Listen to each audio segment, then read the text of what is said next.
welcome. This is another late night session of reading through Adele Wiseman's The Sacrifice, one of the stories included in the Northern Lights anthology of Canadian fiction. I am once again your host Pixel Broadside, otherwise known as Canadian Victoria. So we are going to try to finish chapter 2 of the session. We are going to start from page 37 in this case. So please sit back, relax, find somewhere comfortable, maybe brew yourself a relaxing cup of tea, and let us proceed.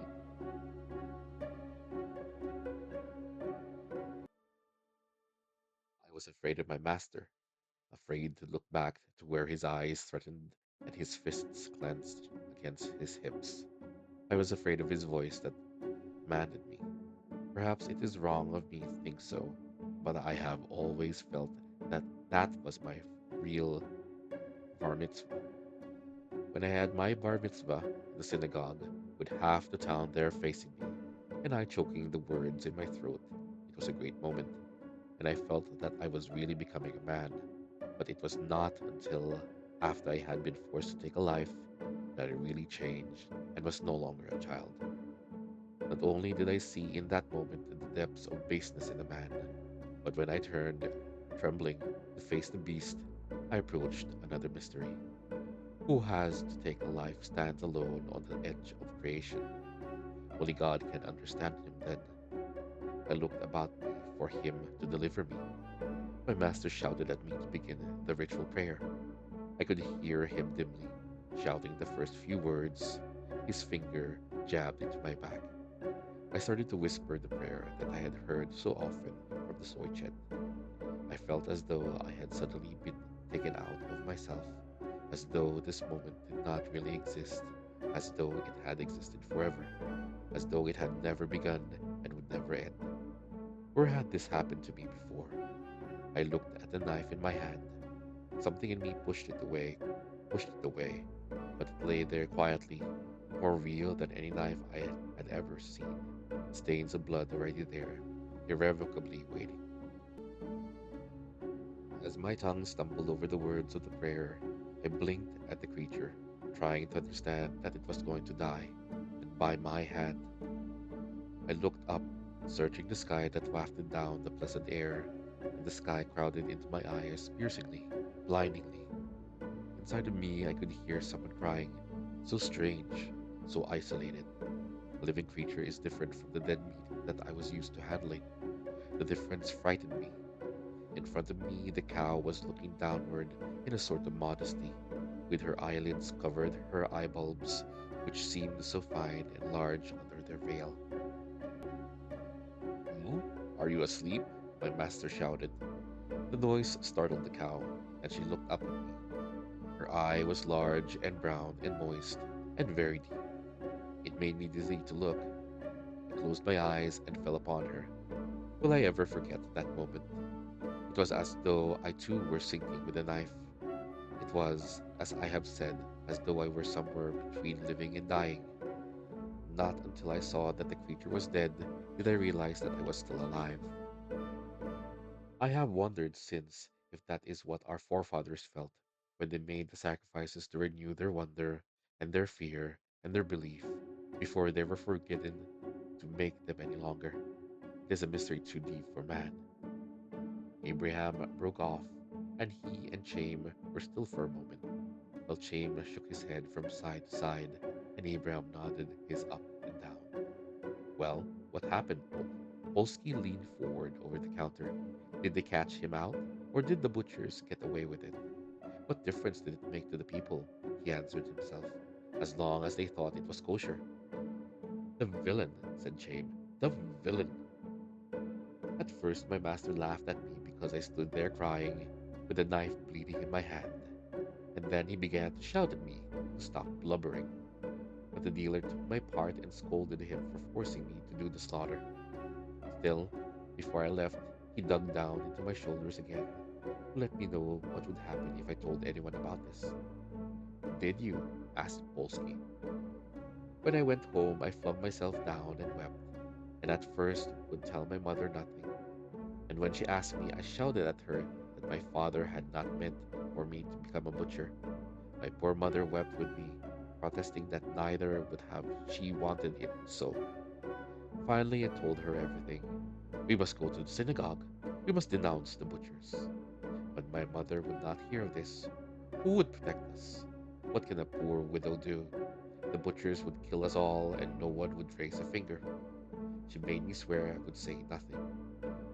Ah, Polsky looked relieved. Well, what could you do? Those who ate it, the meat tasted no different.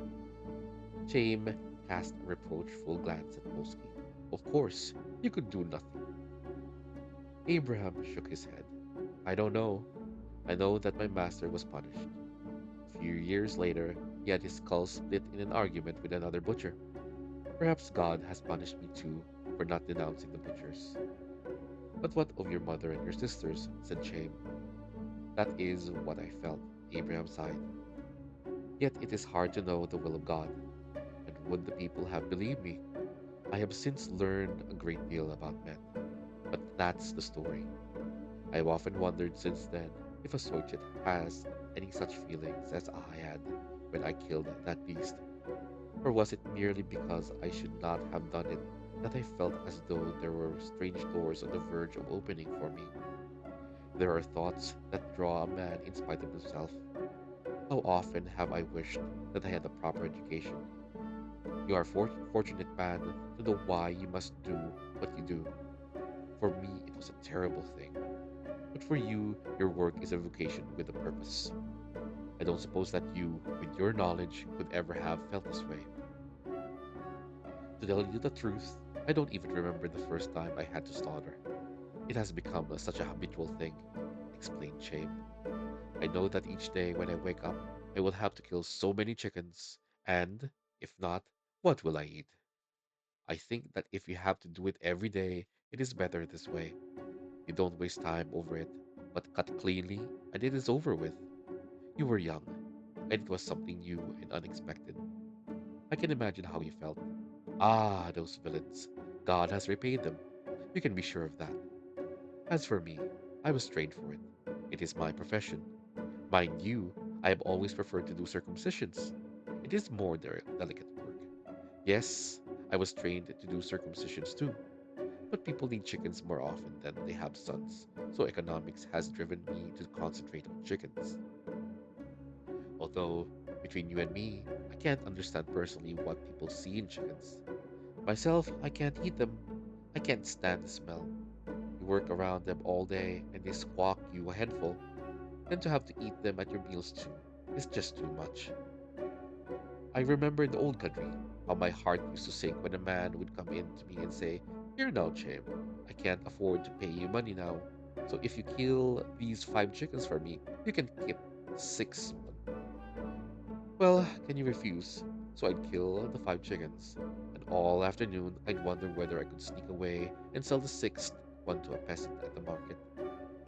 But my wife has eyes on her. She'd come into the shack as though she had smelled the chicken out, and she'd say, Shame, and who's that chicken for? The one struggling in the bag. And I'd say, What one? It's just a chicken. And she'd say, Ah, shame, did someone pay you in chicken again? And I'd have to nod my head. Sometimes I would ask her, hopefully, maybe you'd like to run down to the market for me, Vassie, and try to sell it. You could buy meat. Meat, she used to say. What are you talking about, meat? Everybody buys meat. Even the poorest family buys a little meat occasionally, but they hoard their chickens for special occasions. When you kill a chicken and the rest set up a din, everybody for miles around says, Those rich Jews, all the chickens that fellow has running around. My wife, this makes her a grand dame, even if sometimes there's no bread to eat the chickens with. Everybody else eats chicken only on holidays, and we can have it nearly every day. Remember, she used to say, anyone who walks into the house can see a table spread and a fine chicken laid out. Only yesterday the rabbi dropped in with his wife. Let's stock up. and I was roasting the chickens that Shalomle left you. And believe me, this time she held her nose in the air for a different reason. But Basie, I don't like chicken. You're always saying you don't like chicken. But yesterday, when the rabbi and his wife let themselves be persuaded to sit down with us, you didn't say a word. Maybe I didn't say a word in front of others, Basie, but I'm warning you, one of these days I'm going to set up such a crowing. A lot of good it did me. If I didn't manage to sneak out to the market, I'd choke on chicken. Well, said Abraham, was rather surprised that such a dignified little man as Chaim should have such a wife, and you still have to eat it. No, sometimes, perhaps, the occasional spring. Now that her son's a manufacturer, she's too busy learning the modern ways. She entertains now. You know, this entertaining. When they come home, there are ladies with colds in their noses drinking tea. He serves them fancy little sandwiches and lets them know that her son's a manufacturer and that Lucy married a doctor and Paulia married a rich man's son. Mind you, she's a good woman, my wife. Don't think I'm criticizing her. You've got to accept your luck, but she is apt to blow herself up a little now that the children are doing so well. He had educated the children, this Sochiet. Well, in that way, Abraham himself did not have to be ashamed. But how did one tell a man who could say to you, look, this is my son. He does such and such, lives in such and such a place. Here are my daughters. They're married to such and such. How could one tell him of this son who already was and might have been, and that son who also was and should have been? There remained only one, and he has yet to be what had been ultimately intended for him. He felt himself very much drawn to this Soichet. They had so much in common. How he would like to tell someone, to let it all come flooding out of him, tell someone who might understand and sympathize a little, perhaps, much as he knew that no sympathy would be adequate and that he would remain as before. With the fullness of it only stirred about in his mind, the desire was on him to talk. To whom to talk? It was too easy to remind Sarah, to send her mind spinning back, too hard to make her forget again. And Isaac had a life great ahead of him. One could not, because of one's own need, force a youngster on the brink of life to reminisce with the dead. Do you know, Jay was saying, that there is a trend nowadays against having the mohel perform circumcisions anymore? There are actually doctors in town that went especially to learn the blessings. What? Said Abraham. Yes, it hurts that they don't trust us anymore. Sometimes I feel like asking these young mothers, did we do any wrong to your husbands? They talk such nonsense. They say our instruments aren't clean. They say our beards get in the way. We have to live in fear that somebody might start a rumor that our hands shake. I have heard of a case, and once that happens, Shame shrugged. But what's the use of talking? Ceremony isn't what it used to be either. Remember how it was with us. A boy is born. We used to dance on the rooftops. When did they used to send a mohel away sober? The mohel only? Abraham laughed. 3 times in my life I have drunk the casks dry. 3 births. Times have changed, James sighed. Places have changed. We must dance to the tune of the stranger.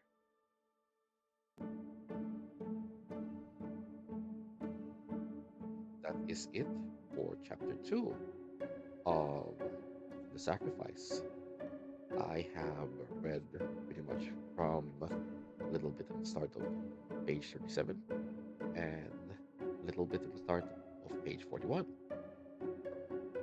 So, thank you for joining me in this session tonight.